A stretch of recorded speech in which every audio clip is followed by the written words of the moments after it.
Thank you all for being here and for giving us the opportunity to share a bit.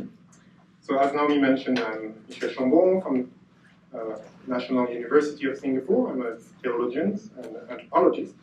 So that's from those two disciplines that I'm trying to talk from today and address our topic of conversation for this conference. Our hope is in Christ. And I wanted to add alone, question mark, because that will be maybe a tendency among us. But for Christians, well, we try to believe in the Trinity first. So it's not totally Christ alone. And also, as we heard yesterday about dialogue, there are a lot of realities around us that we have to engage with. So this is why I thought it would be important to look a bit at the religious landscape in which the hope in Christ takes root in China.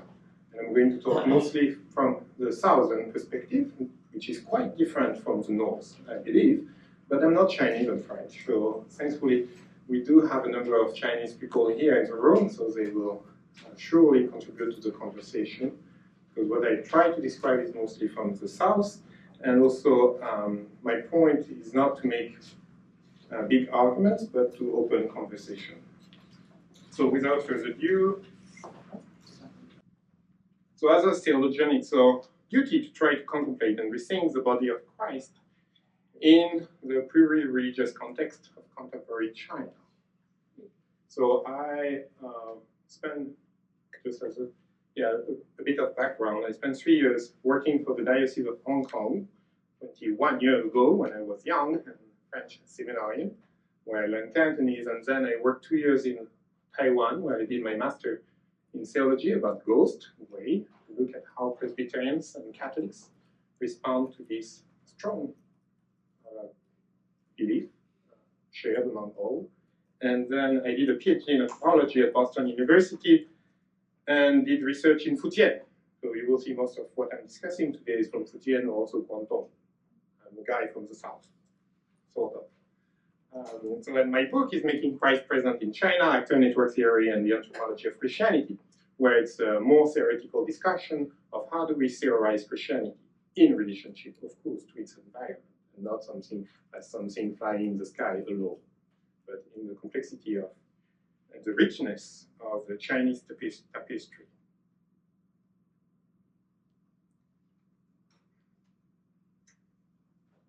So it's not moving anymore. Okay, reminder one. Indeed, it's important to keep in mind that there is no absolute consensus within Catholicism about ways to live and conceptualize interreligious dialogue. Of course, Vatican II gave it a strong legitimacy and calling the entire church to deepen its dialogue and thinking about how do we engage with other religious traditions. Yet, it doesn't mean that all Catholics care about it, or agree, or support, or see the point. We are far from that. Some people have theological hesitation or even opposition to interreligious dialogue or interreligious engagement as a waste of time or something going against evangelization. There are different views and strategies about how do we deal with this. Sometimes we just provide lip service because we are constrained either by the official teaching of the church or by political situation. Reminder two, there are very different social religious contexts impacting the ways Catholics live and think about interreligious dialogue or realities.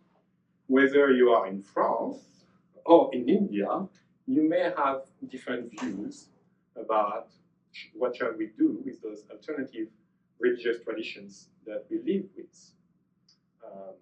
In society imposing, think about Malaysia, where if you are Muslim, you are a first-class citizen. And it's quite different from the United States.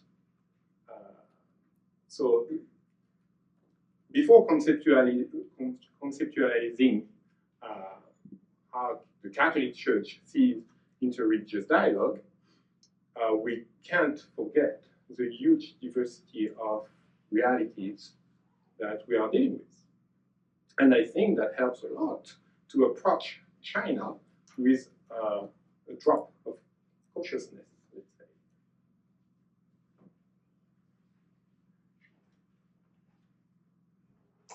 So, how many of you recognize this church?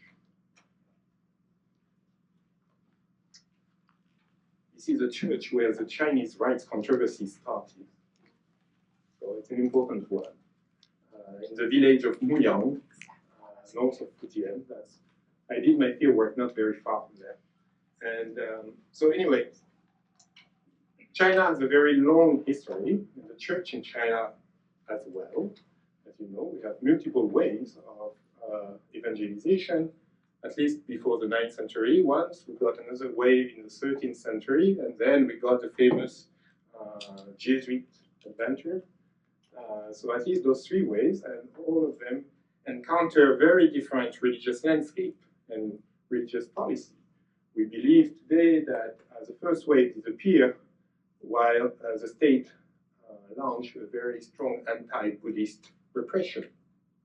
So thinking about interreligious realities in China, well, indeed, this is a very, very long history because China has never been as homogeneous and stable as what we may believe sometimes when it comes to about how do we deal with religious diversity within this specific society and nation. Also, we all heard about the 19th century and the Western colonization, then the rise of the Republic, which provided an alternative model to deal with religious diversity, and then Maoism, which was, again, a very alternative model about how do we deal with religion in China. But today, it's different. And yet, when we think about today, we can't forget those different layers of historical legacy. So this one is a good reminder that, yes, the Chinese right controversy lasted for more than 200 years and was a lot about inter-religious relations. How do we deal with especially ancestors, but also worship to state officials or state apparatus and so on. And for centuries, inter-religious realities were a core issue about when we thought about or try to reflect on the church in China. Recently, clearly, politics as a secular reality has been on the forefront, or we believe that politics as something secular is a key issue, but the one point of my presentation was to say, let's not forget that for centuries, and maybe still today, indeed, the tensions and contradictions that we are observing or exploring in China are also highly interreligious. And I think that we are highly aware of this problem in countries like India, Malaysia, Singapore. I'm from Singapore, so this is a topic that comes on the front immediately when we talk about religion. And sometimes I'm a little surprised that when it comes to the church in China, we don't talk much about the interreligious realities in China. And I think we could probably learn or benefit from reframing the conversation through this angle a bit. So interreligious realities in Southeast China over the year, because this is not something from history, it's also within time. And not just a long-term time, but also the short time. So here it's a picture of good Catholics in Guangzhou during Qingmingjie, so on the very day of Easter, a few years ago, giving devotional rituals to ancestors, something that was a very hot topic during the Chinese right controversy, and that we consider today as some kind of solved, and yet we don't really want to talk about. Basically, yeah, do whatever you think is fine, and that's okay.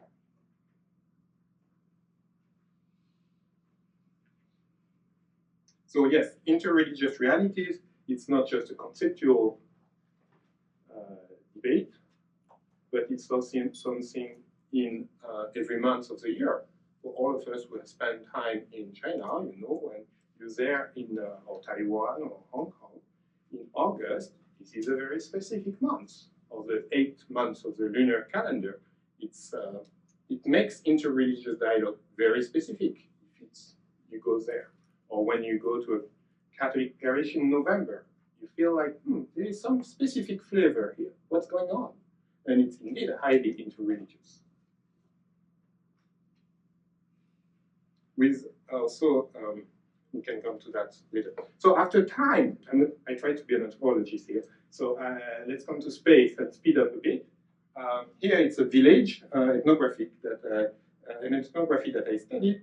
You see the traditional Chinese popular religion temples and ancestor halls that are carefully built around the village as a protection against evil spirits and all kinds of entities living in the wilderness outside of the village.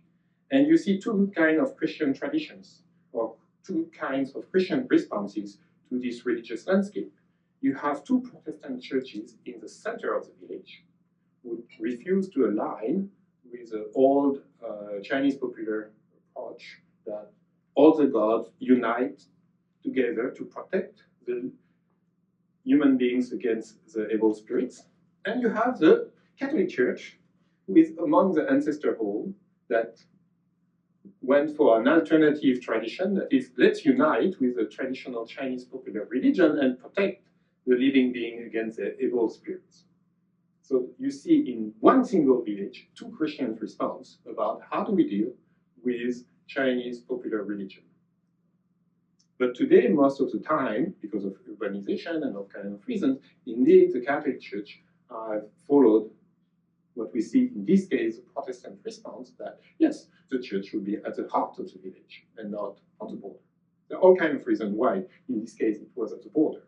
But it's not, we will see later that many times in southern China, the church recycled the religious pattern of ancestral halls and not temples, which is one way to enter into dialogue. Another way, thinking about space of Catholicism and these interreligious realities and dialogue, this is the entrance. You should see on both sides the motorbikes of the family. And so this is the entrance, and right in front of the main door, you have a picture of Jesus, so a good Catholic family in one of the villages I was studying, where indeed this good Catholic family recycled a very local cultural pattern of the deities. The main deity of the family lives in the living room and right in front of the main door.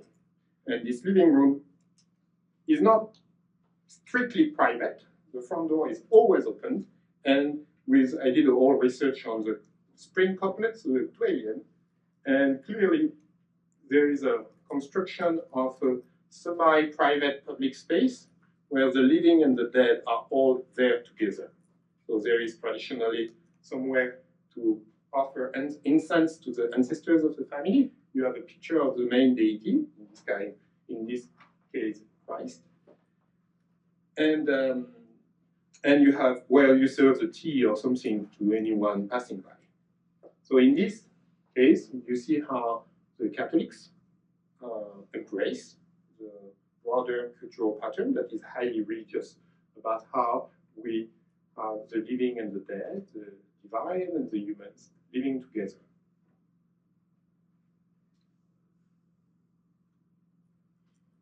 Of course, if we want to think about interreligious realities, we cannot forget the hand of the state. Sure, we are in China, but I wanted to bring that as a last point and not as a first. We know how the church has been divided because of different views about how we handle the strong hand of the state. So it's me behind the official and the underground priests of Muyang, the famous parish where the Chinese rights controversy started. This is the non-official church of the Catholics there, which is a recycling of an ancestor hall. Okay, conclusion. Interreligious realities in China are rarely discussed in contemporary conversation about the church in China, or I think not enough. Although we had a good example this morning, it was brought up in the conversation in this room. Yet it's a rich, very rich patchwork of practices with maybe too little theological reflection of what's going on. How do we think about the hope in Christ in a Chinese context today that is highly religious? We need stronger methodologies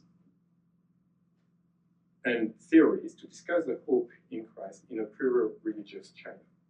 I'm just trying to open a few doors about how do we think about the presence of Christ in different times of China over the year, over history, in different space of China. It's not just in the parish and in the cathedral or the official church, it's in all kinds of space.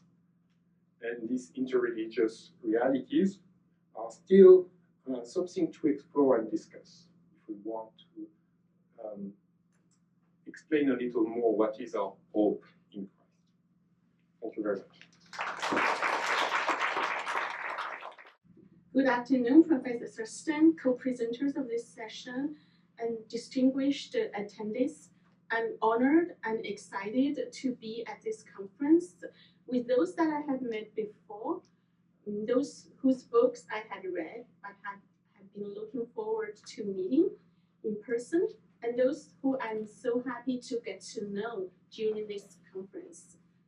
My presentation today is titled 100 Years of Hope, the case for Xu Guangqi's beatification. I'm a professor of French at Purdue University Northwest, having received my PhD in French literature from Boston College. My first book was a monograph on the evolving debates regarding the key Enlightenment concept of philosophy from Laval University Press that include the role played by Jesuit writers in the cultural life of 18th century France. More recently, I co-authored a book on intercultural dialogue. My new book, a monograph from the University of Notre Dame Press titled Translingual Catholics, Chinese Theology Before Vatican II, is currently available to pre-order and scheduled to come out in February 2025.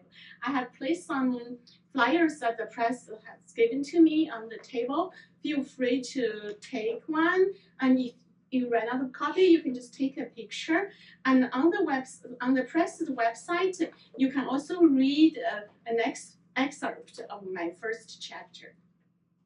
The book studies a currently overlooked part of the history of Chinese Christianity, the life experience and the theological writings of a group of Republican-era Chinese Catholics before Vatican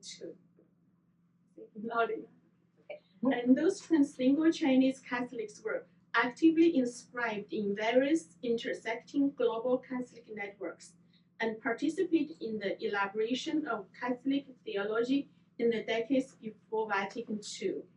Through research in 7 archives as well as private historical collection, the book situates the lives and works of the Chinese Catholic theologians in the intersecting global Catholic networks of the Jesuit enclave of Xujiahui in Shanghai, the Benedictine Abbey of Saint-André in Bruges, Belgium, the Jesuit Theologate in Lyon-Fourvière, and the Ecumenical Circle Saint-Jean-Baptiste in Paris. Today's presentation comes from a small section of my book. It centers on the Benedictine Abbey of Saint-André, the role it played in the 1933 celebration of the tercentenary of the death of Paul Xu Guangqi, as well as the global movement for his beatification and canonization. While the celebration was held in Shanghai, Xu Guangqi's birthplace, it was initiated and coordinated by Liu Zhengxiang from the Abbey of Saint-André through the teamwork of Liu Zhengxiang's extensive global Catholic network.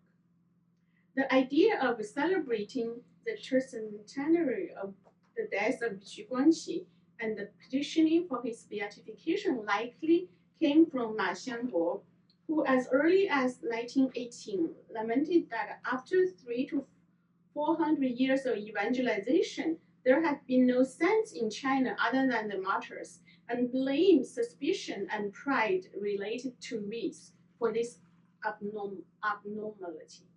In 1926, Michel was already brainstorming with Xu Zongzi, the 12th generation descendant of Xu Guangqi, about commemorating the tercentenary of the death of the three pillars of late Ming Chinese Catholicism. Michel and Lu Zhenxiang had met when they both lived in Beijing between 1912 and 1917. Although they did not become close until after Lu Zhenxiang entered the Abbey of Saint-André, as early as in 1917, Michel already saw Lu Zhenxiang as an important ally and wanted him to be China's envoy to the Vatican. In 1931, then 60-year-old Lu Zhenxiang and a Benedictine monk had officially asked Michel to be his teacher in a very Chinese way of establishing intellectual and spiritual filiation. Upon Ma's death on November 4, 1939, Lu Zhenxiang led multiple initiatives to commemorate his life. In his letter to Pope Pius XII, dated February 17, 1940, Lu Zhenxiang put the entire weight of his own credibility in support of Michel, and he wanted Michel to be recognized as a Catholic priest. And I don't have time to develop on that point because it's a pretty complex story, but it's in my book. On October 26, 1932, Lu Zhenxiang wrote a letter to Celso Costantini, the apostolic delegate to China between 1922 and 1933, with whom he had been corresponding in French since 1933. He proposed to commemorate the statesman, ardent Christian, and impeccable translator of Catholic thought at the special occasion of his death, 300 years of his death. The letter to Costantini was one of a series of steps that he had outlined in a detailed proposal, 意见书, written in Chinese and subsequently sent to prominent Chinese Catholics to mobilize their participation. The 意见书 provided a blueprint for the preparations for the celebration that was to take place on November 24, 1933 in Shanghai, and widely reported in multiple languages, both in China and in Europe. That was a very public event, but the inner working that led to its happening are in the archives. What is stunning, however, is that every single point included in Lu Zhenxiang's proposal can be found nearly word for word in a letter written to him on May 23, 1931, more than 1 year before Lu Zhenxiang wrote to Celso Costantini by Wang Changzhi, who was then studying at the Jesuit Theologate of Lyon Fauvier. In response to Lu Zhenxiang's letter, Wang Changzhi dutifully wrote down his detailed suggestion, which Lu Zhenxiang completely adopted. In his next letter to Lu Zhenxiang, written on October 20, 1931, Wang Changzhi made important suggestions about the process for Xu Guangqi's beatification. Wang clarified that the purpose of the petition letter to Bishop Sun Dezheng was to ask him to examine the possibility of Xu's beatification. The petitioner, Lu Zhenxiang himself, was not the postulator, causae beatificationis, for the process. Wang doubted that anyone within the Catholic circles in China at the time would actually carry out and move forward the cause of the beatification. On the contrary, it would not be rare to find some opponents. Because Xu Guangqi lived so long ago, the case was incomplete, and the church was extremely cautious about the beatification. Wang Changzhi believed that there was no hope for its success at their time. But he took a long view. He thinks that Lu Zhenxiang's proposal may be realized in 50 or 100 years.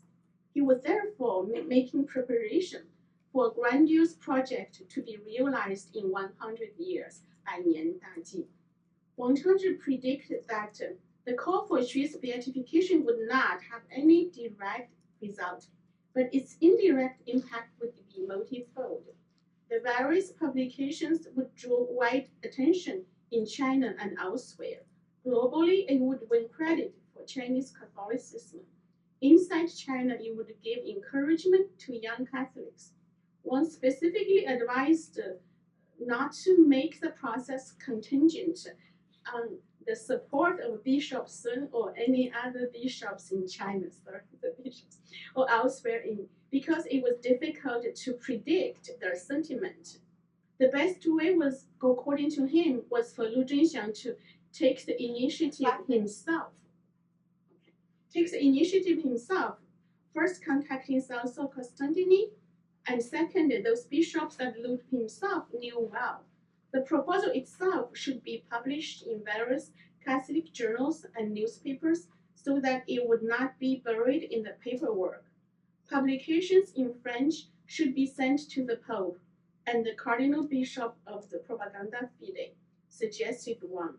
As an unknown Jesuit yet to be ordained, Wangchang preferred to remain in the shadow as a servant of God, Shenpu, without attracting the suspicion that he was using someone higher up to apply pressure.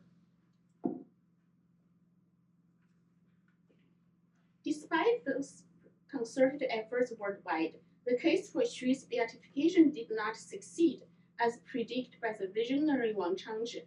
But Chinese Catholics never gave up the idea and still have not. On May 1st, 1940, 5 months after Pope Pius XII issued the decree, Plan Humbertum Est, Father Joseph Xu Zongze, the 12th generation descendant of Xu Guangqi, wrote a letter to Lu Zhenxiang, which took 3 months to travel from the Japanese-occupied Shanghai to bridge in the war-torn world. Since the newly issued decree had eliminated a major obstacle, Xu entreated Lu to again seek a way through the intermediary of Celso Costantini in Rome for the beatification of Xu Guangqi. And another famous Catholic figure, Wu Jinxiong, also believed that the beatification of Xu Guangqi is of utmost importance to the spread of Catholicism in China.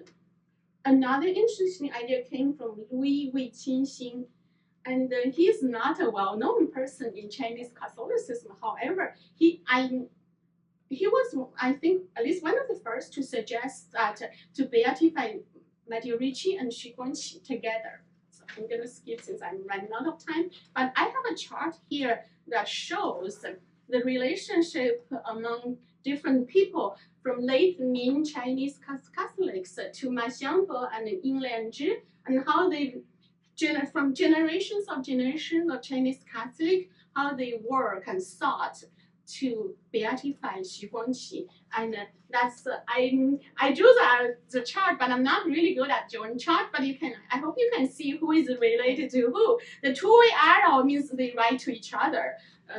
If it's one way, it's usually that person is more directly influencing the next. You can see that from my chart, you can see Wang Changzhi. Wang Changzhi was a teacher, Jin Luxian's teacher. And Jin Luxian was the one who made the case the first time for the beatification of Xu Guangqi. The case was stalled, but now that we are in 2024, that's maybe time is finally right to think about the Xu Guangqi's beatification. Thank you for your attention.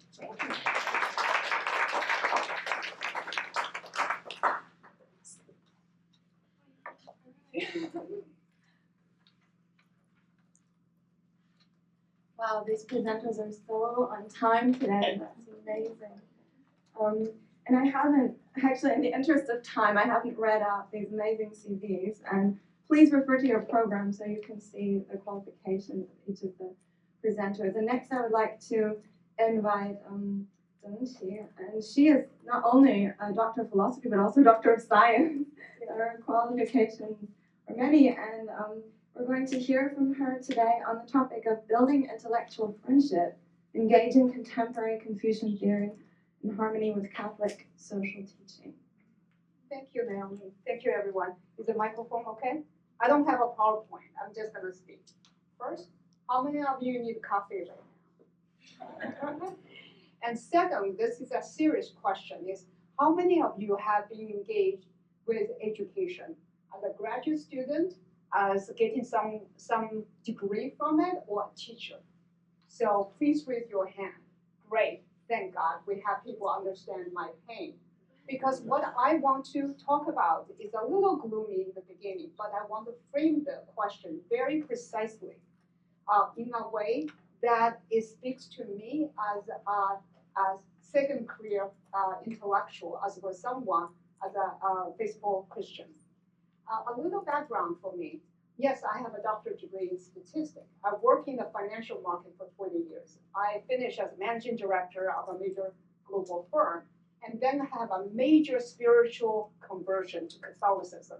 And at the moment, I said I want to do nothing but study theology. I didn't know what kind of path I will lead on to that. But so I want to frame the question very precisely. I want to say, how do we live out our vocation as Chinese Catholic intellectuals?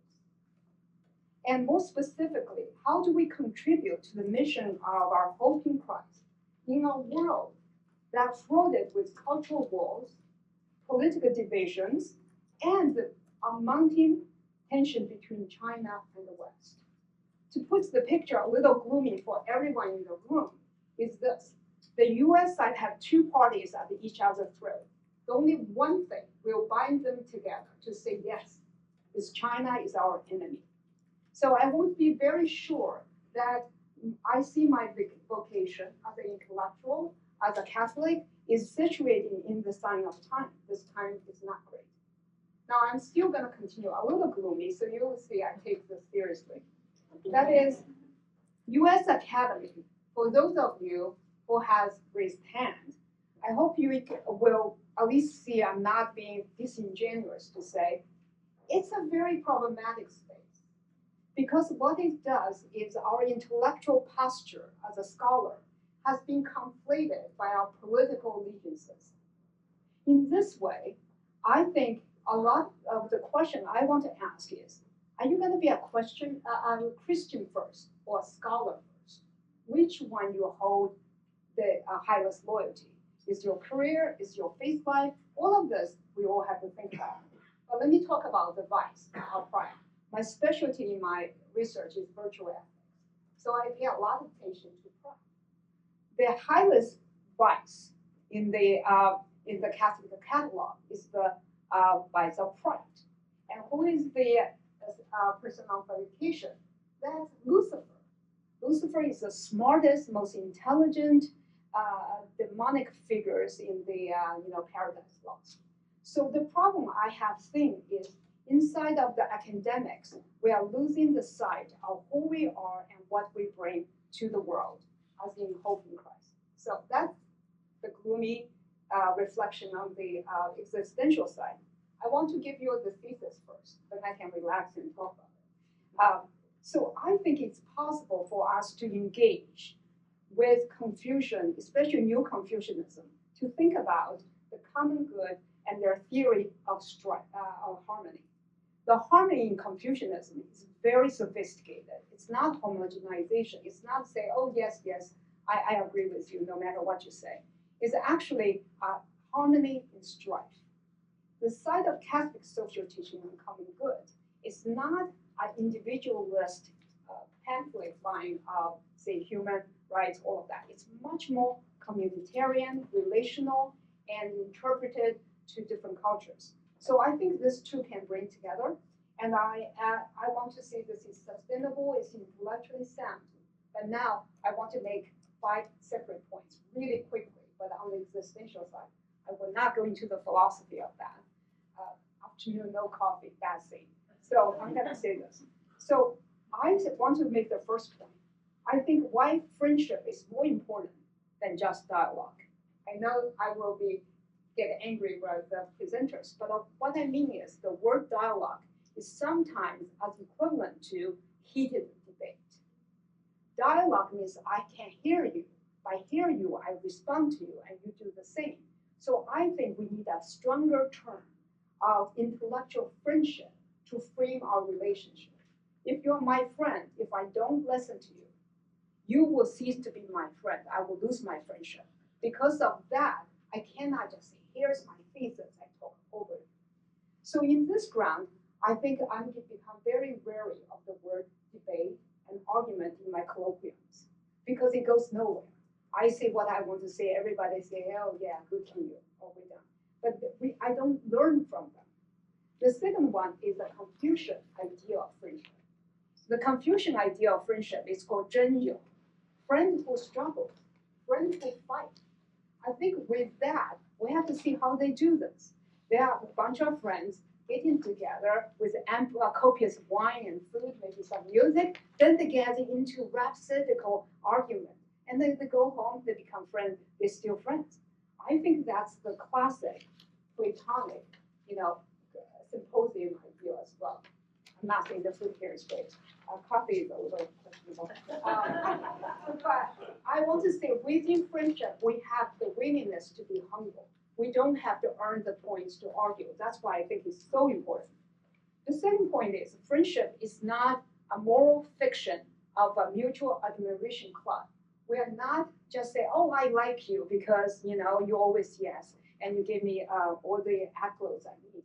So we have to set the friendship between two ankles of yes-manship. And the other one is I want to argue because I want to earn the point. The second point I want to make is true friendship is going to transcend some very problematic way of seeing ourselves others. I call it the us versus them kind of adversary. The problem I see another person as my enemy is not that only I reduced him, like Father Rob, as my enemy. It's because I reduced myself. I will see myself as consistently resist Father Rob's preaching, right? Then I reduce myself as well. So in this dialogue of us versus them, a dialogical complex, we lost both of us. This is the futility self. Inside of us and them, that's where China versus US, Catholic with secularity, intellectual among intellectuals goes nowhere. So this is my second point. Okay, then I want to say the third one is the promise of the friendship. Friendship is one of those most unsung virtues we should foster. Aristotle tells us there are three types of friendship. I have all three, so don't judge me. The first one is friendship of pleasure. I like to have a good chat. I like to watch Netflix. I like my friends who know that. That's friend of pleasure. Then I have friends of utility, which I count my husband is one. He drives me around. He fetch and carry. And so I told him he's my friend. But he also can make sure I have the right itinerary. But the third one, Aristotle is telling us, is friendship of the good. I think that's where hope in Christ is held. That's where we can see our friendship is not my doing. We're not in Guanxi here. Okay, we're not in Guanxi here. I don't need you to help my children to go into elite school. I don't want a recommendation for my cousins, brothers, sisters, son for going to Harvard. It's not my job. I'm not in that. I think friendship in Christ put us in the normative stance of how we relate to each other. So we have that. Lastly, I think there's a question that Professor Clark was talking about, the Green Hill idea.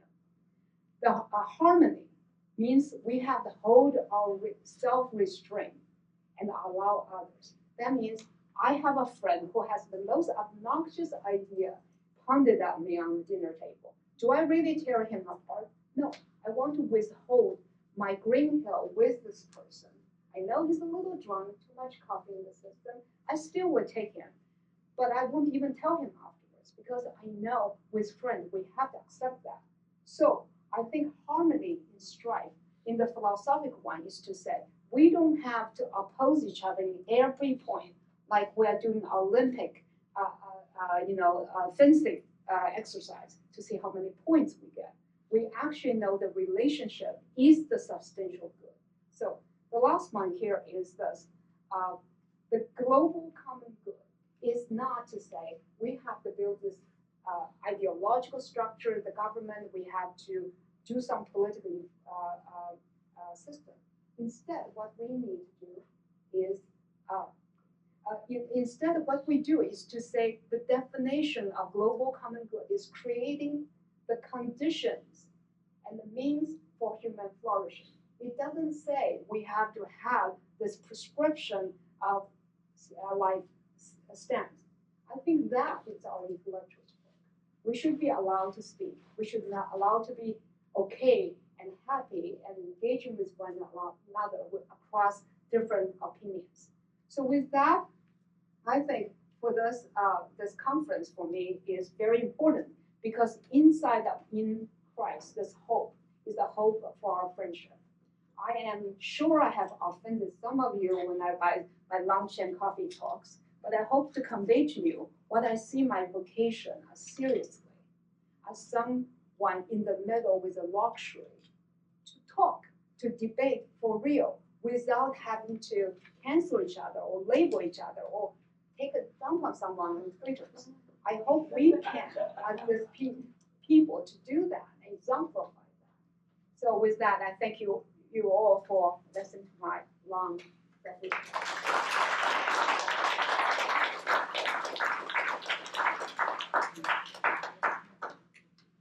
So we have 42 minutes for a very rich discussion. And it has been just very fascinating to hear each of these presenters share from their field work, their upcoming book, a sneak preview of one of your chapters, Dr. and then also to learn something about your intellectual life. I feel that we've really been exposed to the heart of the work that you're doing as scholars and human beings, and that's a great privilege. And so, yeah, I was supposed to say something about how your talks relate to the hope in Christ, but I think you've done that yourselves, even the hope for the dead, which I think is very important.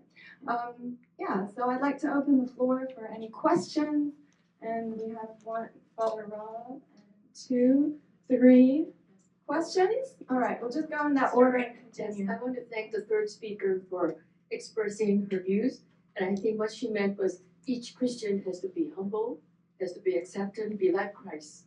Because if we see Christ in the other person, we will treat them like Christ would treat us. Is that your philosophy, right? Yes, absolutely. Thank you.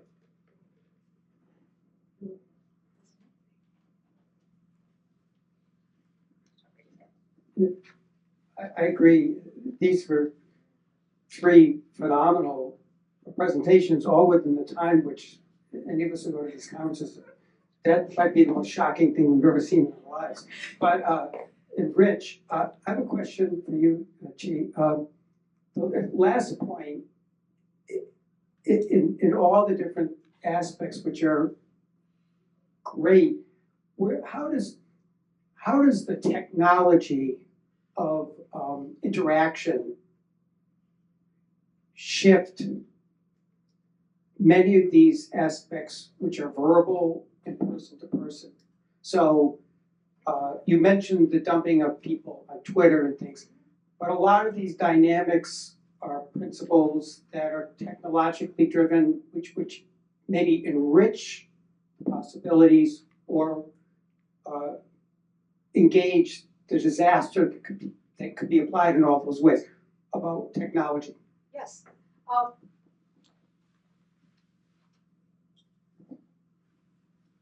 Thank you. My personal background has a lot of technology with it. I was actually a specialist in data science. And what I want to say is technology is it's a tool. It's a double-edged sword. But with artificial intelligence and social media besides that, our stake, existential stake, is really high.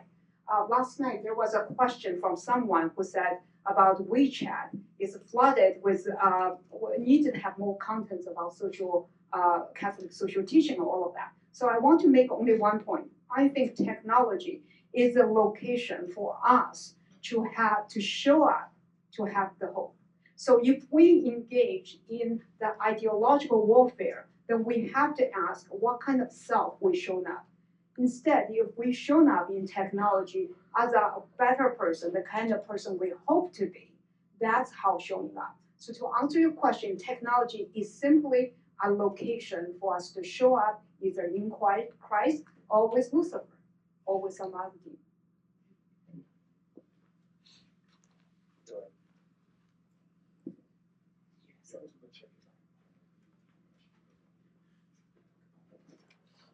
Thank you. So I have a question for each of you. First, starting with Michel. This idea of interreligious dialogue being somehow enmeshed with the question of the rights controversy this is a very good point. It's not something that's usually conjured, right? It's all about terms and rituals, but in the realm of interreligious dialogue, it's very seldom mentioned. So my question is a very simple one. How do we begin that discussion? You just conjured it, so what would you say the steps are? So that's what you see as good steps in the future for creating a venue for a discussion of how that historical era can be used to discuss interreligious dialogue. And also, Dr. Lu, I love the people you're discussing, Ma Xiangbo, Wu Zhongxiang, Xu Guangqi. You know that in the process of beatification and canonization, there needs to be a so-called cult of worship, right? So there needs to be something demonstrated that the faithful have developed some kind of recognition for Xu Guangqi. I would be interested in hearing if you know of anything like that, right? And then finally, let me just say this idea of, I wrote it down, I was very impressed with alcohol is required for good dialogue. This is excellent. This is an old tradition. I mean, you know, yes, of course, this is something I love about China. And then Father Rob is our enemy. That was the second one that that really struck me. But you talk about these five points of friendship, and many of them, you know, I'm trying to think in terms of where do they rest in the context of China, because I think these 5 rules could be employed anywhere. They're globally efficacious. But only the last one, number 5, actually seems to be something that one could use outside of the Christian context. And that is, you talk about the global common good, not bound to ideology. And you mentioned how we're entering into this dialogue. You mentioned Confucianism. I'm thinking of the beginning line in the Analects, that is, when people don't appreciate us, maybe don't even get along with us, our puyun, we're not vexed by that. That we're, you know, junzi, we're these great people. So somehow I just want to know, how can you distinguish your rules, your ideas from within the context of China in both a Christian context and a non-Christian context, how they might be used?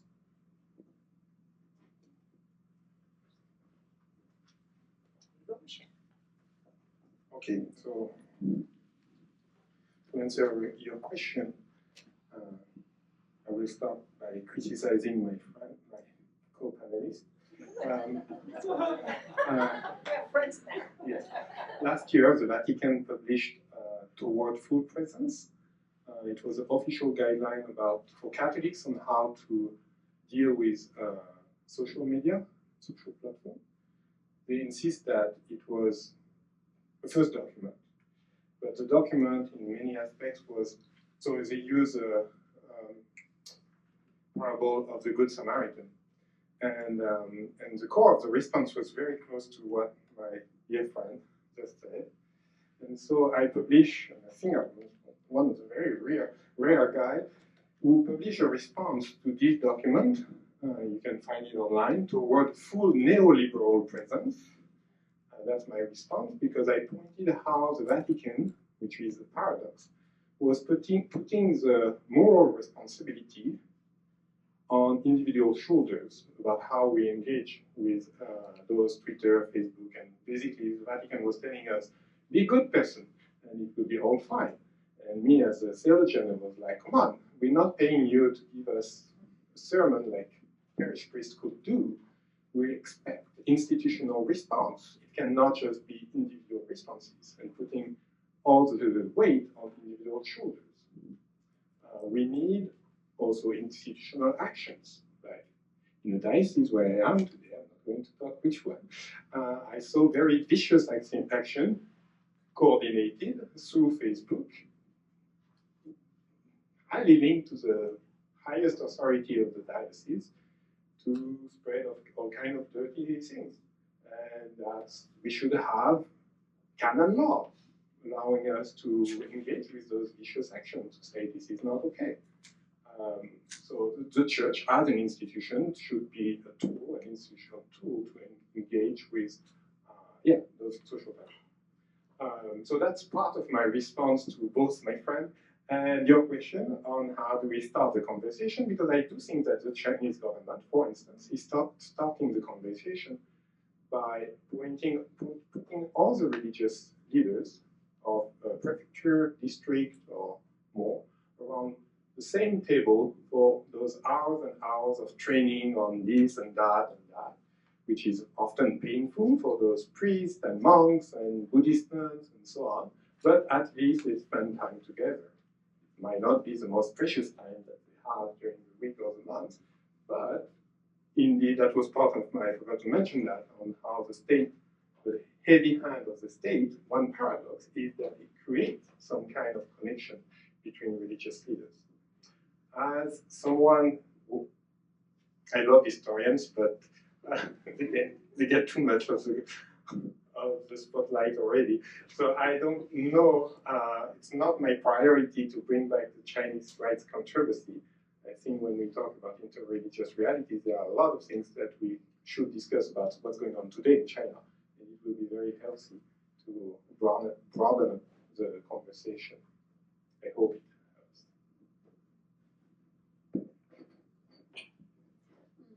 Thank you very much for your question about the recognition and I think miracles.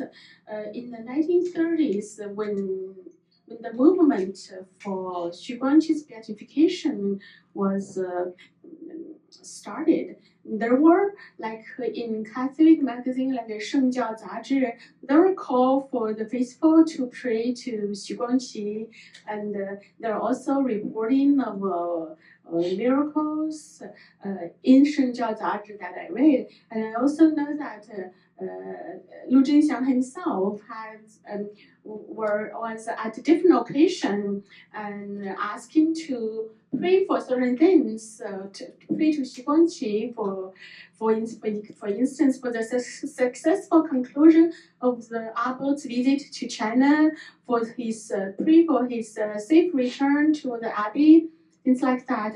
And but Lu Zhenxiang was not a petitioner. He was not a postulator for the case. He did not have the authority to present a case.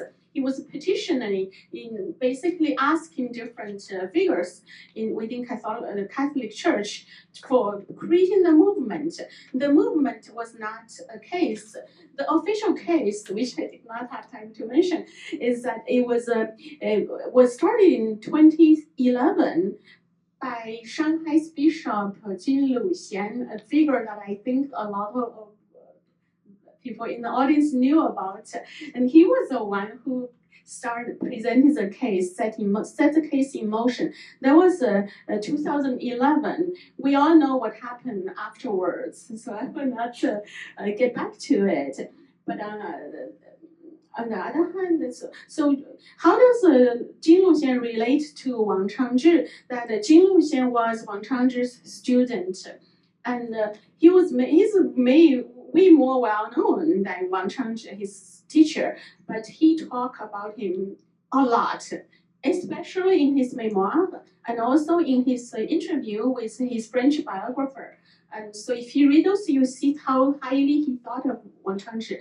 And I've also have an entire chapter on the importance of Wang Changzhi, not only his writing, which I analyze, and also his network and his friendship with Henri de Lubac et Gaston Fessard. And especially Henri de Lubac, he was one of the main experts, theological expert for Second Vatican Council. So from that, and I think Jin Luxian also visited Lu Zhenxiang, and in Jin Luxian's doctorate dissertation, he mentioned Wang Changzhi. He also mentioned Lu Zhenxiang, his writing, and the encounters of Chinese culture and humanity and Christianity. So those are all connecting dots. And where does it go from now, and I think it's.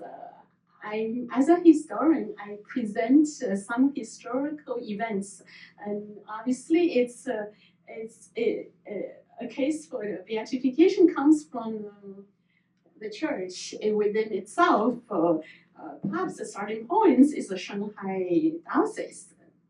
That it did happen there in 2011. If I answer the question, thank you.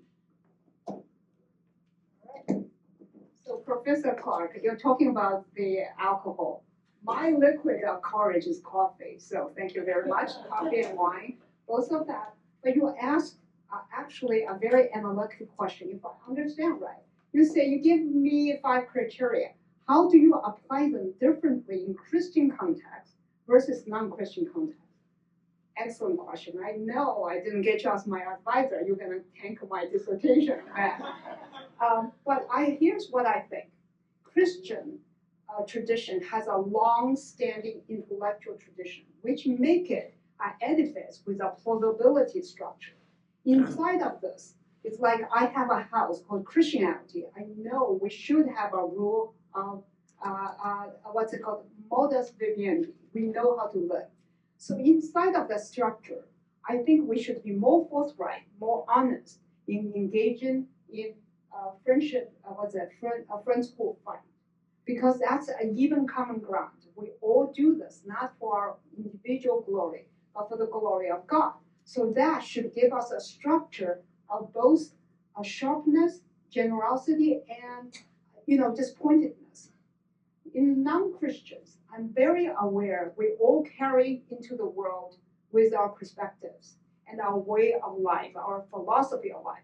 In here, I can only say, for me, I would have to try to have charity, generosity, and humility much more on alert than others. Because I realize that by bringing Christian doctrine too hot and strong on the public forum, I do not have an audience usually. I will get people upset and I will not do my job as a Christian thinking person. So with that, I will say tighter rules in-house, nicer rule outside. So yes, coffee indoors, alcohol outdoors.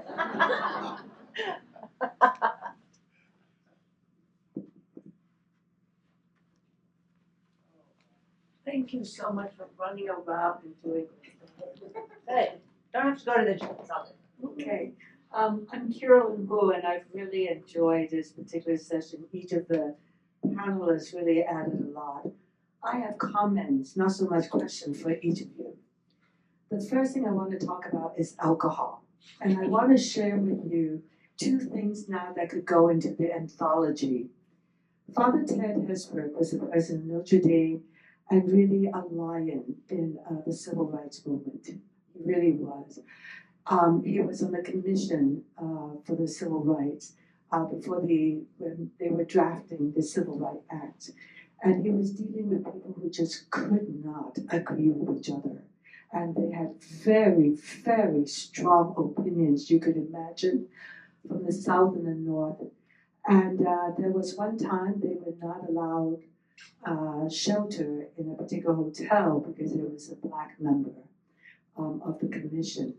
And so quickly they had to find a new place to go to. And he decided to take them to Wisconsin. Notre Dame has a piece of property which has a lake, and everybody loved fishing. But he requested that they have the best bourbon when they were fishing and afterwards at dinner. George is also from Notre Dame. And the Civil Rights Commission came together, and we had the Civil Rights Act. And so you could laugh, but it's the whole idea of how do you really build fellowship and a social bond, and they did it through cigar, fishing, and good bourbon. And I want to say a few years ago, 5 years now, I had to convene at the Vatican a group of people who are like the leaders of the world in energy, oil companies and regulators and so on. And our job was to develop a set of declarations relating to climate change. And again, everybody has a point of view. They are actually not on the same side of the aisle. And there is a subgroup who is to work together to really get at the first draft of that declaration. Now, that declaration in the end led to the fact that even oil executives said that we need carbon pricing and that we have too much carbon in the air, which is is a big statement. It's not surprising, but for all the people to agree. And one of the key people there, very experienced. In fact, I probably named him Dr. Ernie Moniz, who was at one point the Secretary of Energy. And he said, Carolyn, be sure we have bourbon at our session. And I never thought about that. And it's not in my wheelhouse to have bourbon, but it's good to obey. And for some reason, that just built fellowship. So I just wanted to add to the story of, Chinese are not particularly big, except that from the old tradition. I think that when people used to have wine and ganpei, and if you could only speak in poetics cadence, perhaps we would say better things. But anyway, so that's just a few stories about alcohol. I want to go with Dr. Liu, your first thing about interreligious practice. I worked with Catholic Relief Services for 12 years on the board and the organization. And we work totally in a religious context. Our staff all over the world, there are probably more non-Catholics than Catholics on our staff, but somehow there is this understanding, not just among our staff, even the people we serve who are not Catholics, and this is not Chinese per se, but there is this understanding that Catholic social teaching is Catholic inspired, but universally applicable. And it's somehow on those Catholic social principles, which are very powerful, right, that we were able to build trust, that we were able to say, in the end, what do we stand for? How do we work?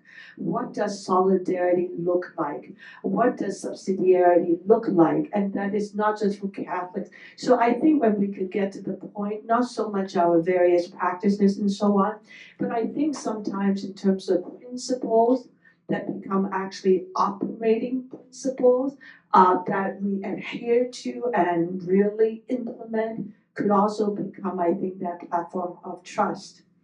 Dr. Zeng, I like your whole take on friendship. I just want to offer another author I like. He uses a term, not friendship, but I think it's the same mode is Bonhoeffer.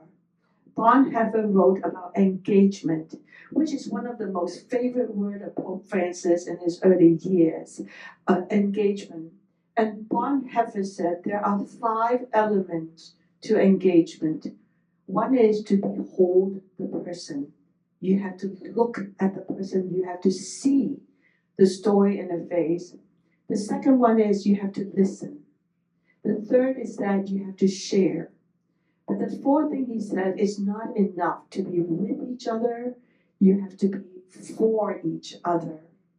And then the last thing he said you have to do it in a spirit of delight. We encounter each other in delight because God encounters us in delight.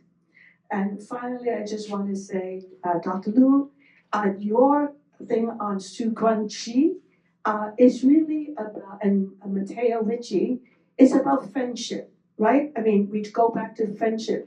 And the Catholic tradition actually has lots of examples of friends who became saints together. I used to collect those. I think I collected 17 pairs or 18 pairs. They're siblings too, where the road of holiness is not a singular individual journey to holiness, but it's really God gave us each other to be holy together. And I think that is a wonderful example of that friendship and the sacredness and holiness when we are together. Thank you.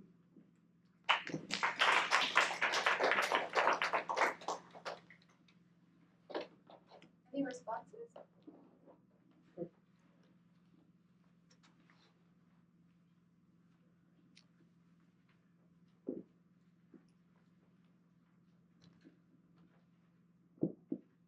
Hi.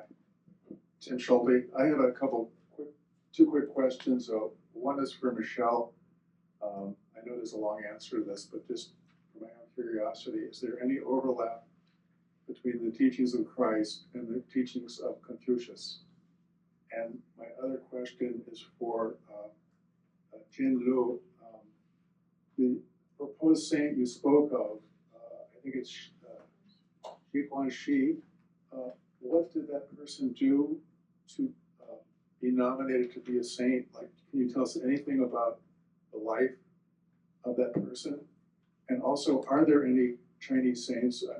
Excuse my ignorance, but people. There's been Chinese Catholic people in China since 1600. I was just wondering how many other Chinese saints there are. Thank you.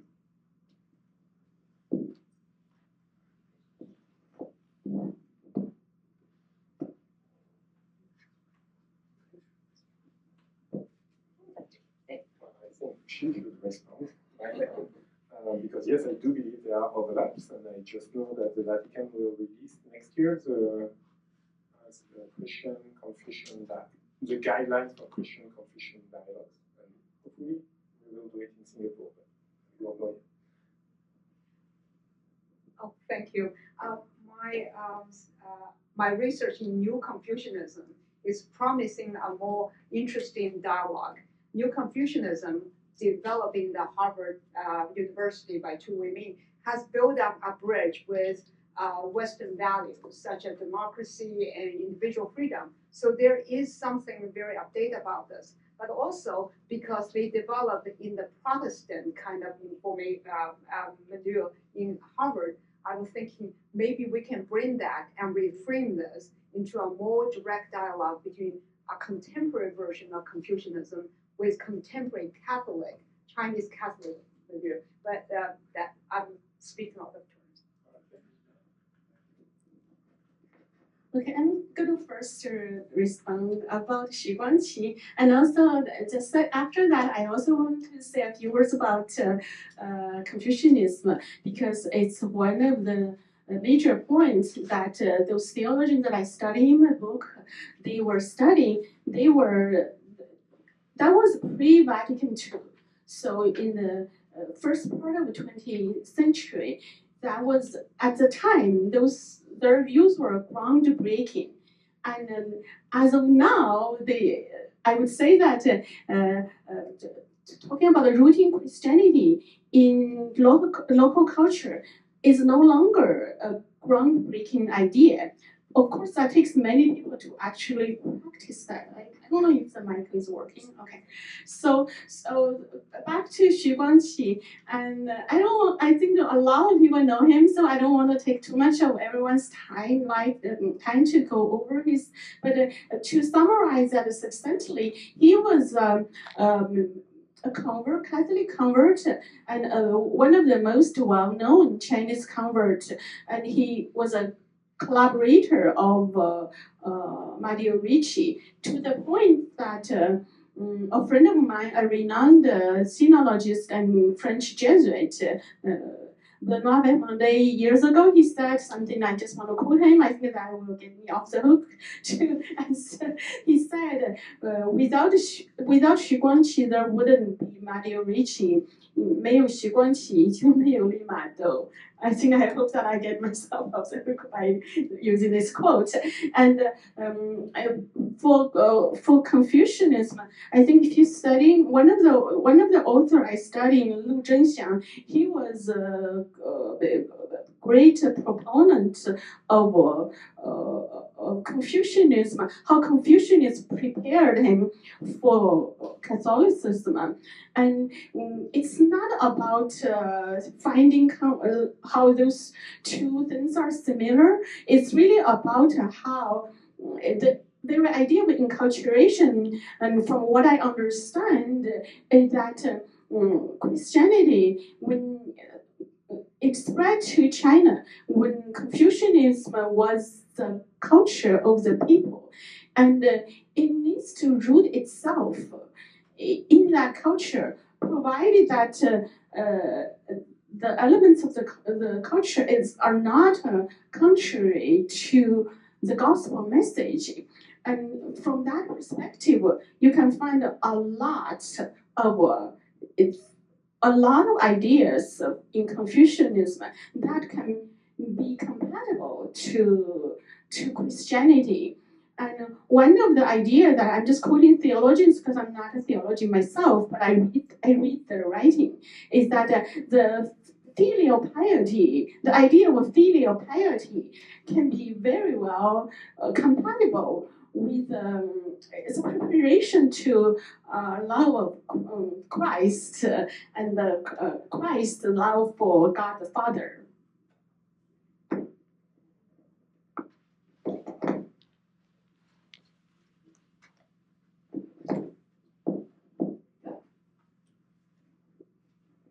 I have a question for Michel.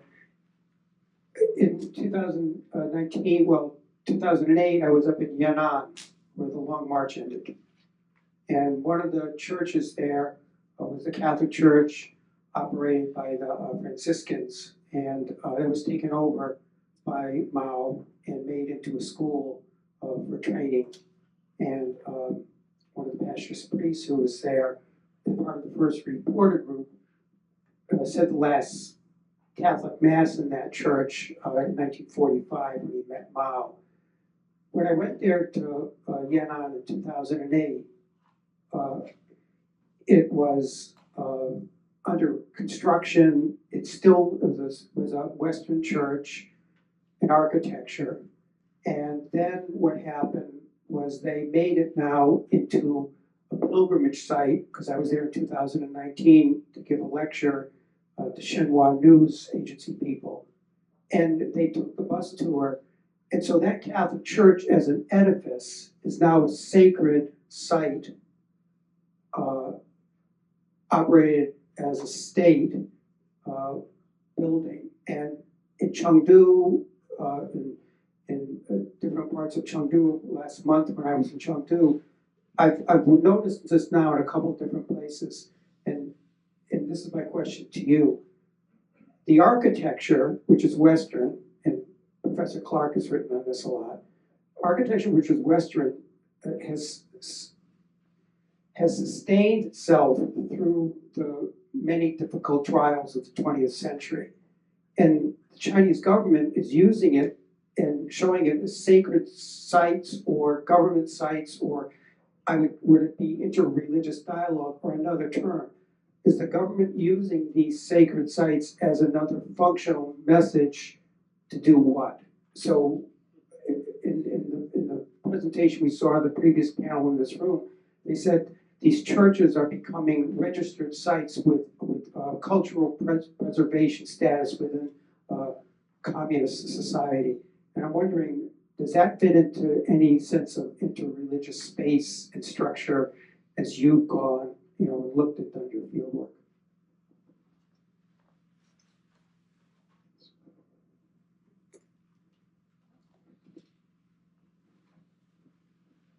Okay, as a Frenchman, I'm always shocked by Americans worshipping their constitution. In France, we're already on the 5th one and debating about what should be the next one. So I think that for every nation, there are ways to build the sacredness of the state. And clearly, they're very different between France and the United States. And I think we're still figuring out how the Chinese state today is building its own sacredness. And what you're touching, I think is part of that. In China, there's a very long tradition that the state is above. And protecting and preserving and giving value to all those different traditions, which is very different from the absolute sovereignty of the Pope in the Christendom tradition that has had to make consensus or concession to modernity in the West. So anyway, so that's the big picture. To go back to the small picture of Northern Fujian, I don't have direct cases. We have historical buildings that have been preserved, and yeah, the state is putting a lot of money, not just in Fujian, it's in that all around the country. Guangzhou, the cathedral of Guangzhou, for instance, but all those cathedrals are, the state is investing a lot to preserve them and rebuild them. I think the big picture, I would say, yeah, to build the sacredness of the state, which is totally legit. Like French people do it, and Americans as well. So I'm not pointing my finger at all. At lower level, yes, it's about building history, categories of look how Western this religion is, because if you look at what is built today, it's way more nuanced and complex. It's not just this neo-Gothic style. But yeah, that's all.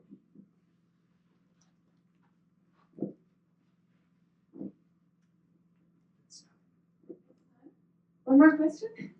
Yeah. Oh, 15. Oh, okay. So the session is finished? 2:30. Okay. Was there a question?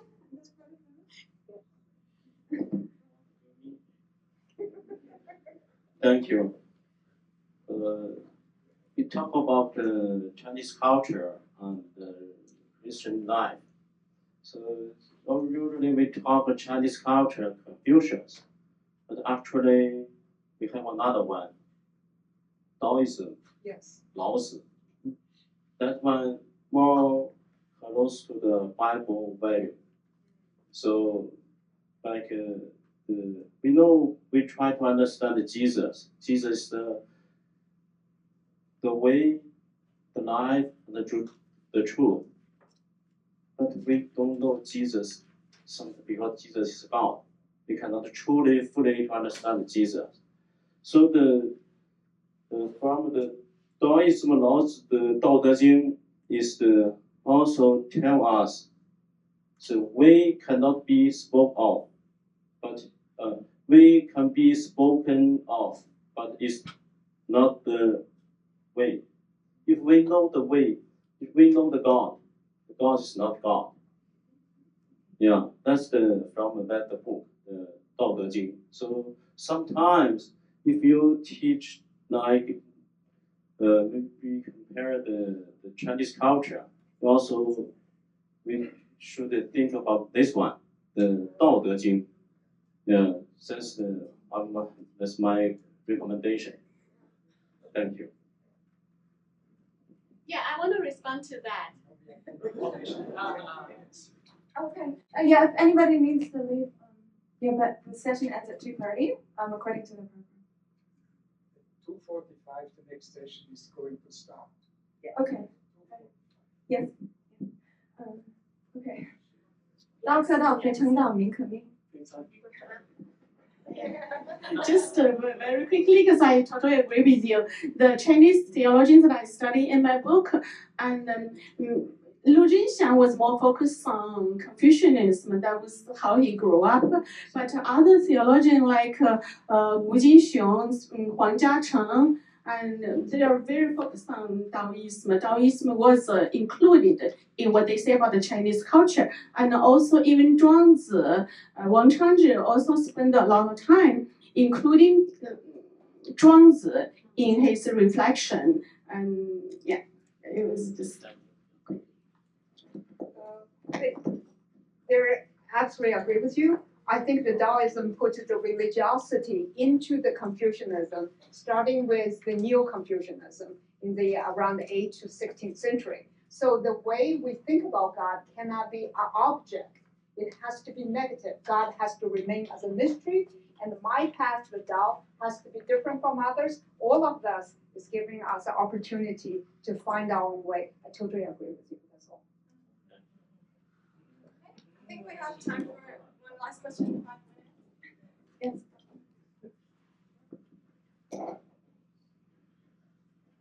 I think I wonder if in our interreligious dialogue, maybe there's an issue of what part of the religion or tradition to relate to. So, for example, in China, you have Confucianism, you have Taoism. They really are different. So do you dialogue with the Taoists? Do you dialogue with Confucians if you want to be part of Chinese culture? In the West, do we dialogue with Thomas Aquinas, or St. Francis. Okay? Thomas Aquinas is much more compatible with basically state hierarchical organization. St. Francis is not. And in all of our traditions, in the Buddhists, you dialogue with sort of mainstream Mahayana Buddhism or with the third Chan Zen patriarch, who basically says you just sort of reject all that, right? To enlightenment. So what part of what tradition, what part of our Catholic tradition, what part of Chinese tradition do we use as a framework for dialogue, and in what circumstances?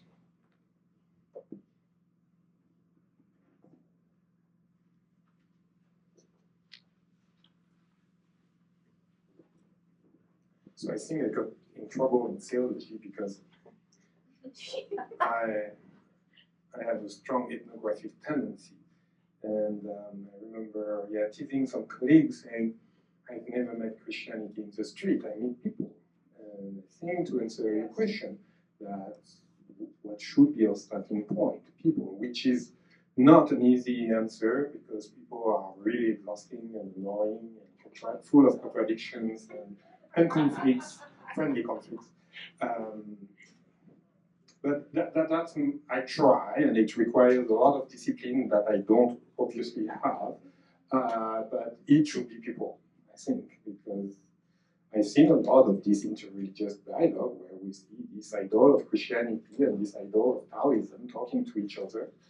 I'm not convinced. I think it does produce great scholarship and interesting, but I'm not totally a disciple of that approach. And so the messy presentation I gave is kind of this, like, let's start with the messy people that we are dealing with.